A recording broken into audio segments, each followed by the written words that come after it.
The evening was calm in the quiet suburban neighborhood of Richmond, Virginia. The sun had just dipped below the horizon, casting a warm orange glow over the streets. Lieutenant General Marcus Holloway, a highly respected black U.S. Army officer, was driving home after months of deployment overseas. He had spent years serving his country with honor and dedication, earning medals and accolades that lined the walls of his modest home. But tonight, none of that mattered. As Marcus turned onto a dimly lit street, red and blue lights flashed in his rearview mirror. His heart sank slightly. He hadn't realized he'd been speeding. Pulling over, he gripped the steering wheel tightly, reminding himself to stay calm. It wasn't uncommon for him to get pulled over, though it always left him uneasy. This time felt no different as Officer Ryan Dawson approached the vehicle, his hand resting on the holster of his gun. Ryan, a young white cop with only 3 years on the force, tried to appear confident despite feeling nervous. Traffic stops were routine, but something about this one made him uneasy. Maybe it was the expensive car or the man's composed demeanor. Whatever it was, Ryan's instincts told him to stay alert. "Good evening, sir," he said, shining his flashlight into the car. "Do you know why I stopped you?" Marcus nodded politely. "I might have been going a little fast. My apologies, officer." His voice was steady, respectful. Still, Ryan couldn't shake the tension building inside him. He glanced at Marcus's hands, which were resting on the wheel, and noticed a slight movement as Marcus reached toward his pocket. "Sir, keep your hands where I can see them," Ryan barked, his voice sharper than he intended. Marcus froze, confusion flickering across his face. "I'm just getting my ID," he explained calmly, but Ryan's mind raced. Was this a wallet or something else? In that split second, fear clouded his judgment. Without thinking, Ryan gave a sharp command. "Max go." His K-9 partner, Max, sprang into action, lunging through the open window. Chaos erupted. Marcus shouted, trying to shield himself, but the powerful German shepherd was trained to subdue threats quickly. Bites tore through fabric and skin, and Marcus's attempts to protect himself only seemed to agitate the dog further. Ryan finally managed to call Max off, but it was too late. Blood pooled on the seat, and Marcus slumped forward, unconscious. Panic set in as Ryan radioed for backup and an ambulance. "Officer down. I need medical assistance immediately," he yelled into his radio, his voice trembling. Paramedics arrived within minutes, rushing Marcus to the hospital, but the damage was done. By midnight, news outlets reported that Lieutenant General Marcus Holloway had succumbed to his injuries. Word of the tragedy spread like wildfire. Social media exploded with outrage, accusations, and demands for accountability. Protesters gathered outside the police station, holding signs that read "Justice for General Holloway" and "No more violence." Meanwhile, Ryan sat alone in his apartment, replaying the events in his mind. How had everything gone so wrong? Had he acted out of fear or prejudice? For Ava Holloway, Marcus's daughter, the news hit like a freight train. She had spoken to her father just hours earlier, laughing about plans to celebrate his return. Now she stared blankly at her phone, unable to process what had happened. Her grief quickly turned to anger. Why had her father, a decorated hero, been treated like a criminal? Determined to find answers, Ava vowed to uncover the truth behind the incident and hold those responsible accountable, no matter the cost. The days following Marcus Holloway's death felt like a blur to Ava. The once peaceful rhythm of her life had been shattered, replaced by a storm of emotions: grief, anger, confusion, and an unshakable need for answers. News outlets couldn't stop talking about the incident. Social media buzzed with hashtags demanding justice, while protests grew louder in cities across the country. For Ava, though, the noise outside was nothing compared to the chaos inside her own mind. Her father wasn't just a general, he was her hero. Growing up without her mother, Ava had relied on Marcus for everything. He'd been strict but fair, always teaching her the value of hard work, integrity, and standing up for what was right. Now, his absence left a gaping hole in her life. But amidst the pain, one question kept gnawing at her. Why? Why had this happened? And why did it feel like there was more to the story than what people were saying? Ava began sorting through her father's belongings, hoping to find some clue that might make sense of his death. In his study, she discovered stacks of neatly organized files, photographs, and handwritten notes. One folder caught her eye. It was labeled Personal Correspondence. Inside, she found letters addressed to someone named Elena Carter. At first, Ava didn't recognize the name, but as she read through the pages, her heart raced. These weren't ordinary letters. They were filled with memories, regrets, and even mentions of her. Elena, Marcus wrote in one letter, "I know I failed you when we were younger, but I've never stopped thinking about Ava. She's grown into such an incredible young woman, and I wish you could see her now." Another letter hinted at plans to reconnect after years of silence. "It's time we talked, not just for us, but for Ava. She deserves to know the truth." Ava's hands trembled as she pieced together what this meant. Elena Carter wasn't just another acquaintance. She was her biological mother. The revelation hit Ava like a punch to the gut. Her father had kept this from her all these years, and now he was gone, leaving behind unanswered questions. Who was this woman? Where had she been? And why had she stayed away for so long? Determined to get answers, Ava tracked down Elena using the information in the letters. After hours of searching online and making calls, she finally found her. A high-ranking FBI agent based in Washington, D.C. When they met face-to-face, Ava barely recognized the woman standing before her. Tall, poised, and dressed in a crisp navy suit, Elena looked nothing like the image Ava had conjured in her mind over the years. Their initial conversation was awkward, strained by years of separation and buried resentment. But as Elena listened to Ava recount the events leading up to Marcus's death, something shifted. "Your father and I, we weren't perfect," Elena admitted softly. "But losing him, it hurts more than I thought it would." Then, hesitating for a moment, she added, "There's something else you should know. I may have information that can help you understand what really happened that night." Ava's eyes widened. What did her mother mean? And how deep did this mystery go? As much as she wanted to distrust Elena, part of her knew she needed her help if she hoped to uncover the truth. Together, they agreed to dig deeper, starting with the circumstances surrounding Marcus's traffic stop. But Ava couldn't shake the feeling that they were stepping into dangerous territory, and that the answers they sought might change their lives forever. As Ava and Elena sat together in Elena's sleek, minimalist apartment in Washington, D.C., the air was thick with tension. The weight of their shared loss lingered between them. But there was also an unspoken determination to uncover the truth. For Ava, every moment felt like a race against time. She couldn't shake the feeling that someone, somewhere, didn't want them asking questions. And if they were going to find answers, they needed to act fast. Elena pulled out a laptop and began typing furiously, her fingers moving with practiced precision. "Let's start with the basics," she said, glancing at Ava. "Your father was a decorated general, respected by many, but also not without enemies." Her voice trailed off, as though she were choosing her words carefully. "In his line of work, he dealt with sensitive information. Sometimes that kind of knowledge makes people uncomfortable." Ava frowned. "You're saying someone might have wanted him out of the picture, on purpose?" Elena hesitated before nodding. "It's possible. But we need evidence, not speculation." With that, she opened a folder on her computer labeled Marcus H. Active cases. Ava's breath caught. Had her father been working on something big before his death?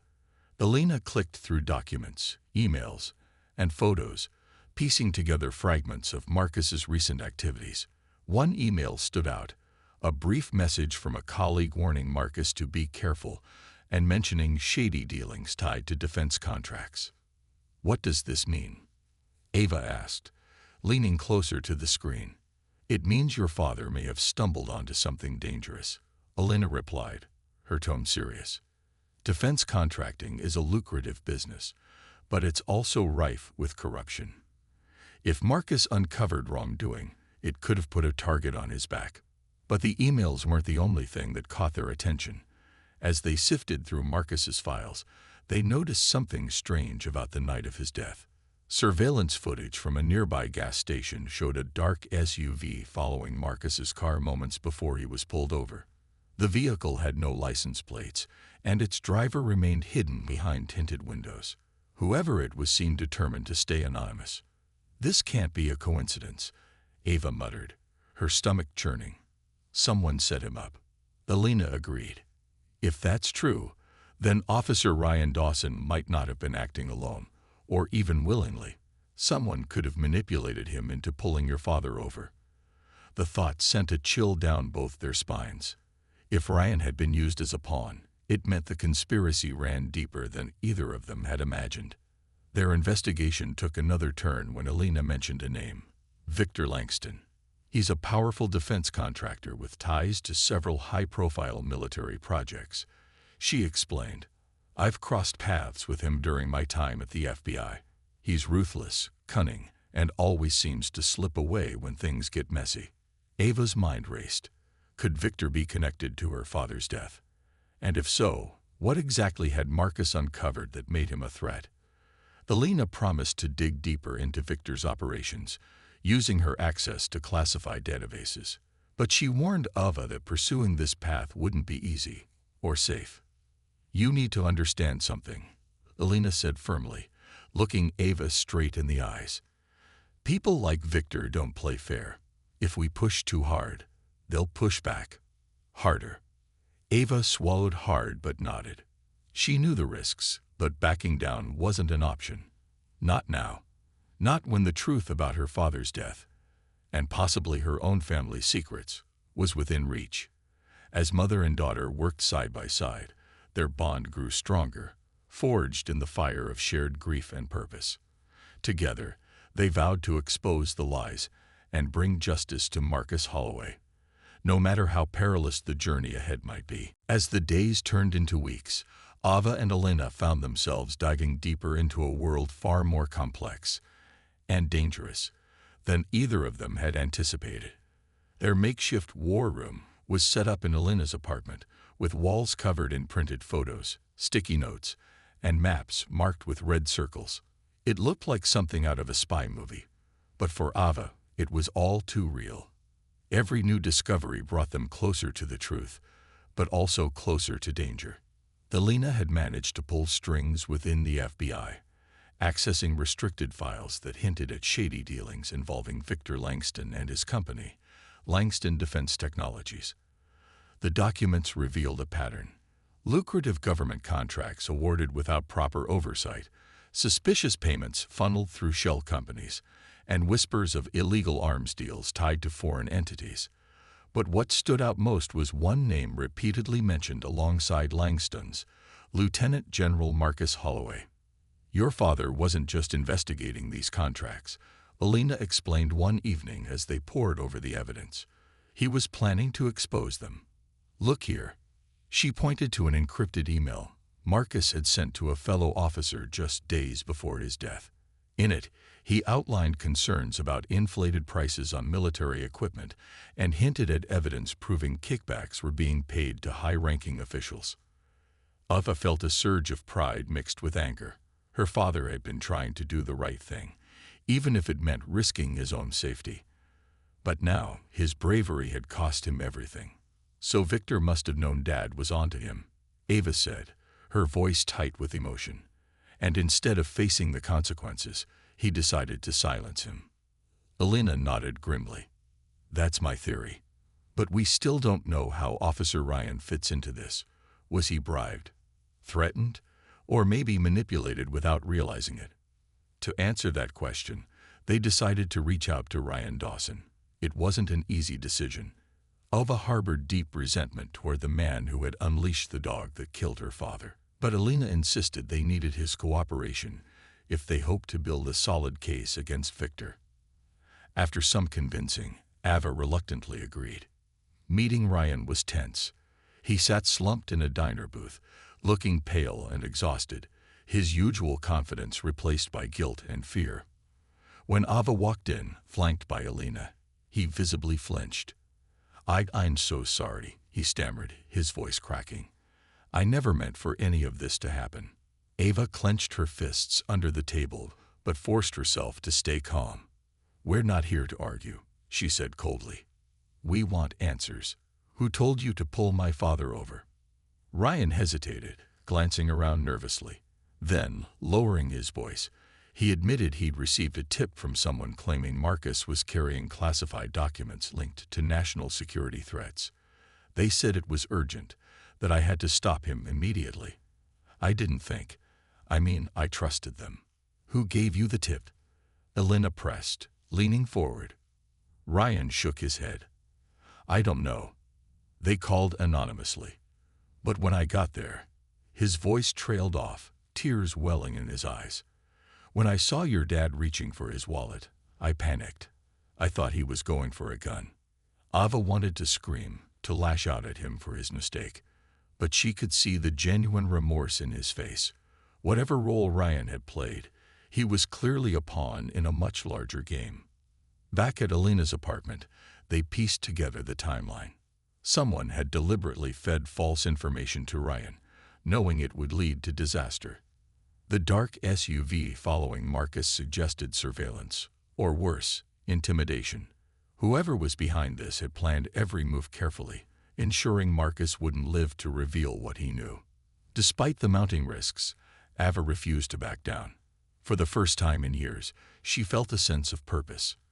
And though her relationship with Alina was still fragile, their shared mission was slowly bridging the gap between them. Late one night, as they reviewed the evidence together, Ava finally broke the silence. I used to hate you, she admitted softly. For leaving us. For not being there. Alina sighed, placing a hand on Ava's shoulder. I know. And I'll spend the rest of my life making up for that. But right now, we need to focus on bringing justice to your father. Together. Ava nodded, feeling a flicker of hope amidst the chaos. No matter how dark things got, she knew one thing for certain. She wouldn't stop until the truth came to light. The deeper Ava and Alina dug, the more they realized just how far-reaching Victor Langston's influence truly was. Every lead they followed seemed to point back to him, like a spider at the center of a vast, shadowy web. But as their investigation progressed, it became clear that exposing Victor wouldn't be easy. The man had powerful allies, politicians, corporate executives, and even members of law enforcement who owed him favors or feared his wrath. It wasn't just corruption. It was a system designed to protect itself. One night, while reviewing financial records tied to Langston Defense Technologies, Alina stumbled upon something alarming. A series of transactions showed large sums of money being funneled into offshore accounts linked to fake charities. One of those charities, Veterans for Progress, stood out because Marcus Holloway's name appeared in its donor list. At first glance, it seemed innocent enough. A general supporting veterans' causes, but when Ava cross-referenced the dates, she noticed something odd. The donations coincided with times when Marcus had been vocal about cutting wasteful spending in military contracts. This isn't charity work, Ava said, her voice sharp with realization. It's blackmail. They were using these fake organizations to track anyone who opposed them, including Dad. Alina nodded grimly. And now we're poking around where we shouldn't be, which means we're on their radar too. Their fears were confirmed days later when strange things started happening. Ava's car wouldn't start one morning, only for a mechanic to discover the brake lines had been tampered with. Later that week, Alina found her apartment door slightly ajar, though nothing appeared to be stolen. Someone was sending a message, back off, or else. Despite the danger, neither woman was willing to give up. Instead, they went underground, working from safe houses and communicating through encrypted messages. Ryan Dawson, feeling guilty and desperate to make amends, offered to help however he could. He provided police reports, surveillance footage, and insider knowledge about how the department operated. Slowly but surely, they began building a case against Victor Langston.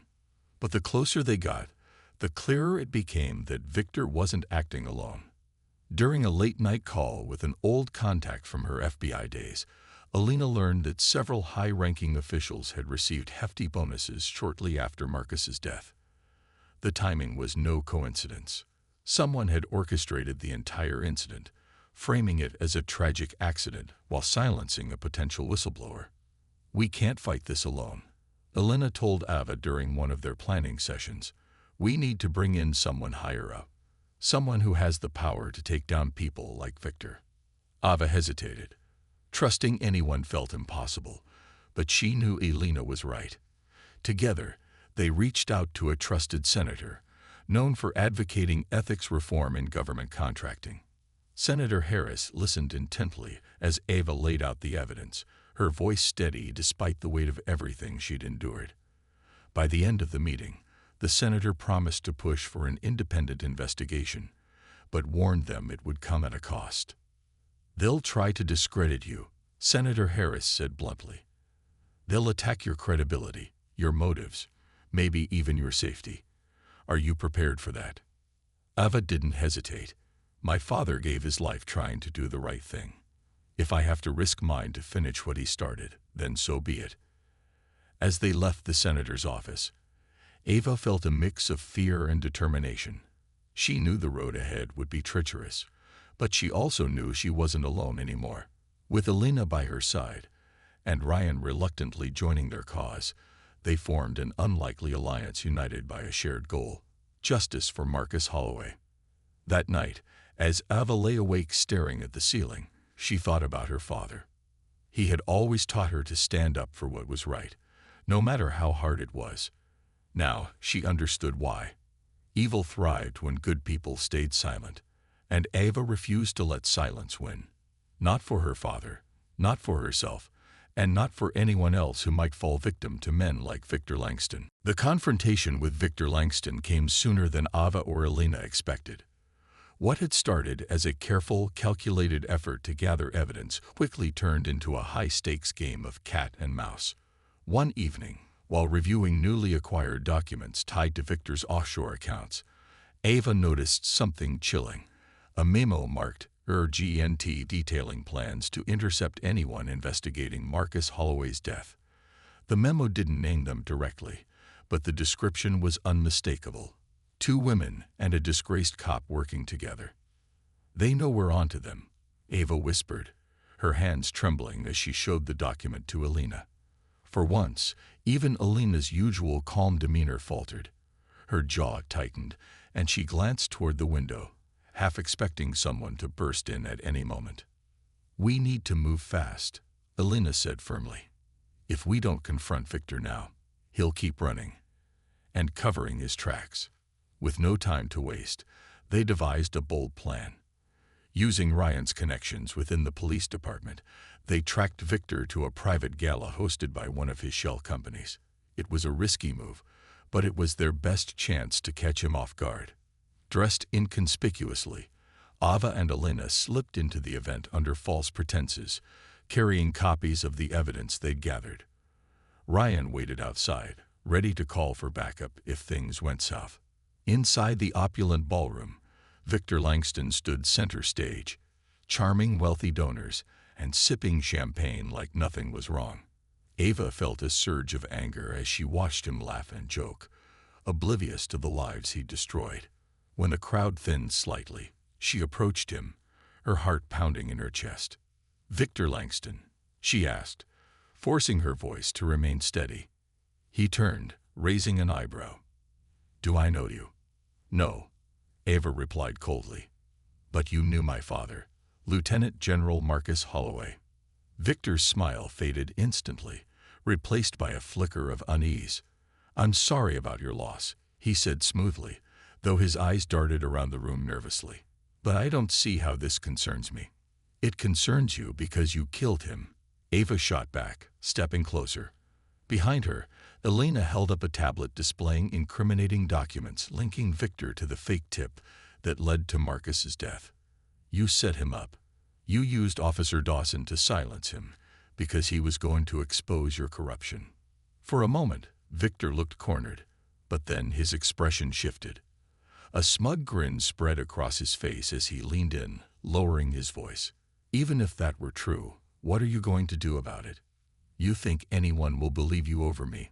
I've got senators, generals, and CEOs in my pocket. People like you can't touch me.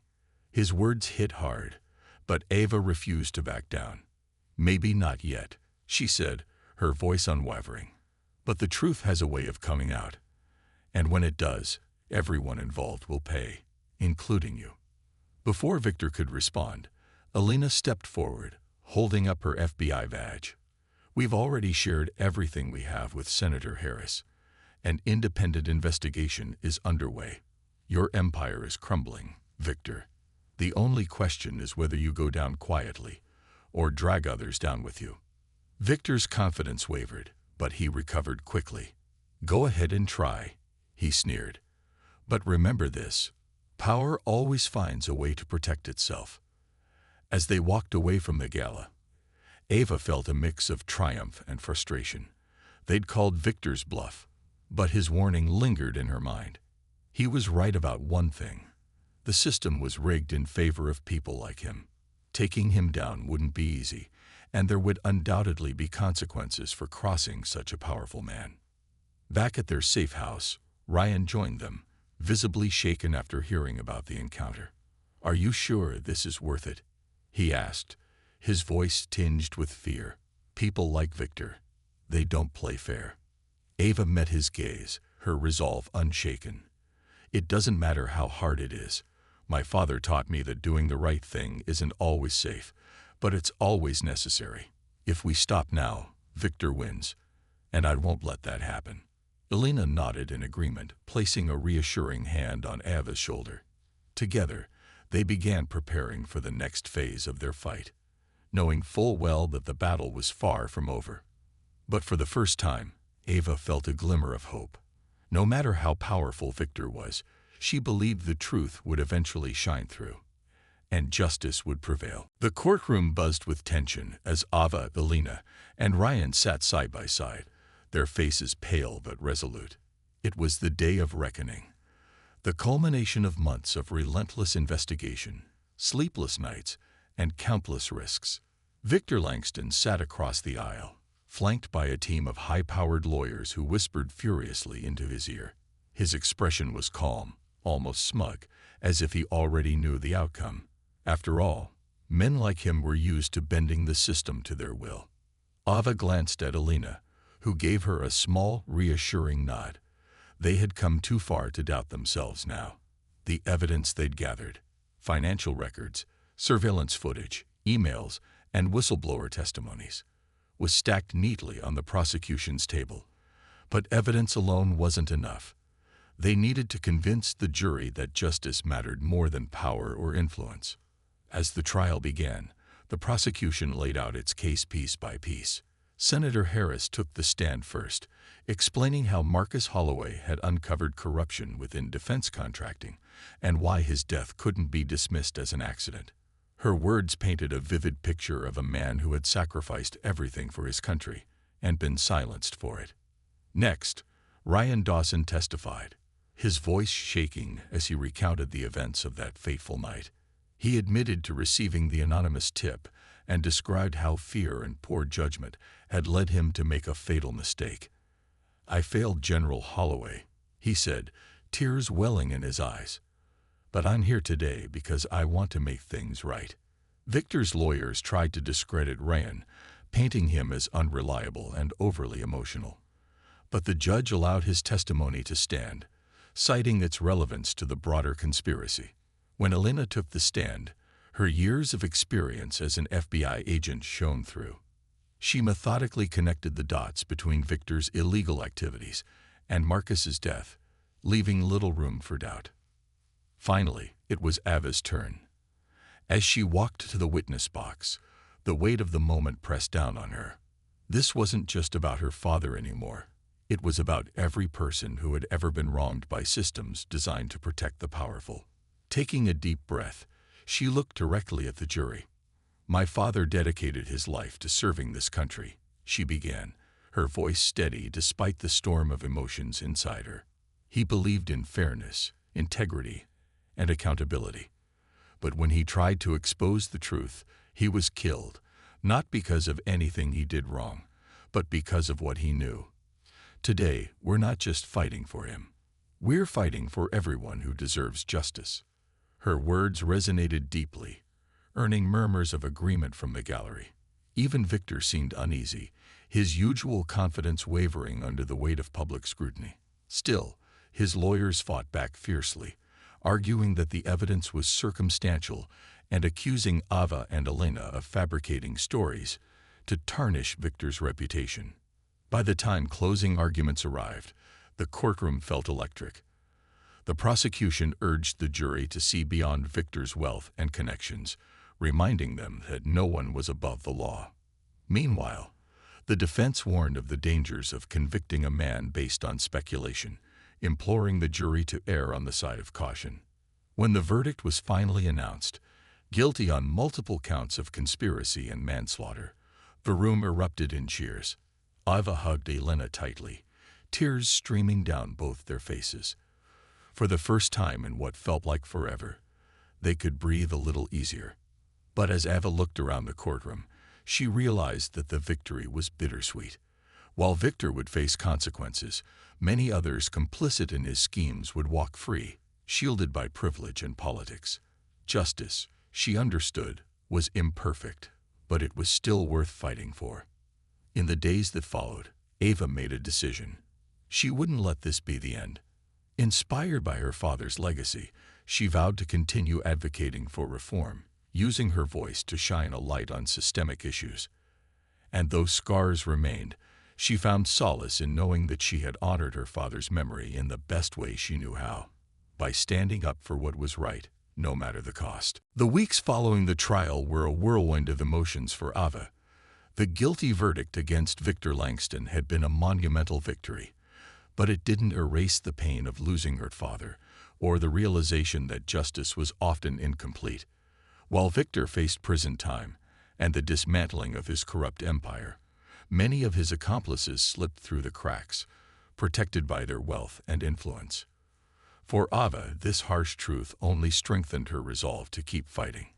With Victor behind bars, Ava turned her attention to something her father had always believed in: systemic change. She began working with advocacy groups focused on police reform and government accountability, channeling her grief into action. Her story resonated with people across the country, inspiring others to speak out against corruption and demand transparency. Speeches at rallies became second nature to her, each one ending with the same message: justice isn't just about punishing the guilty. It's about building a world where tragedies like my father's don't happen in the first place. Ryan Dawson also found redemption in unexpected ways. After testifying, he returned to the police force, not as the same man who had made a fatal mistake, but as someone determined to do better. He pushed for stricter training protocols for K-9 units and advocated for greater accountability within the department. Though some colleagues viewed him with suspicion, others respected his courage in coming forward. Over time, Ryan rebuilt trust, not just with the public, but with himself. For Elena, the journey brought a different kind of healing. Reconnecting with Ava had reopened old wounds, but it also gave her a chance to be the mother she'd never been. Their relationship wasn't perfect. Years of separation couldn't be erased overnight, but they were learning to navigate it together. Elena even retired from the FBI to focus on mentoring young women interested in law enforcement, hoping to inspire the next generation to fight for what was right. One evening, months after the trial, Ava and Elena stood side by side at a memorial service honoring Marcus Holloway. Friends, family, and strangers gathered to pay tribute to the man whose life had touched so many. As Ava stepped up to deliver a speech, she felt a mix of sadness and pride. Looking out at the crowd, she saw faces filled with hope, a reminder that her father's legacy lived on. "Dad always told me that courage isn't the absence of fear," she said, her voice steady. It's doing what's right even when you're scared. He taught me to stand up for justice, no matter how hard it is. And though I miss him every single day, I know he'd be proud of what we've accomplished. Afterward, as the sun set over the horizon, Ava and Elena walked back to their car in silence. There was still so much work to be done, but for now, they allowed themselves a moment of peace.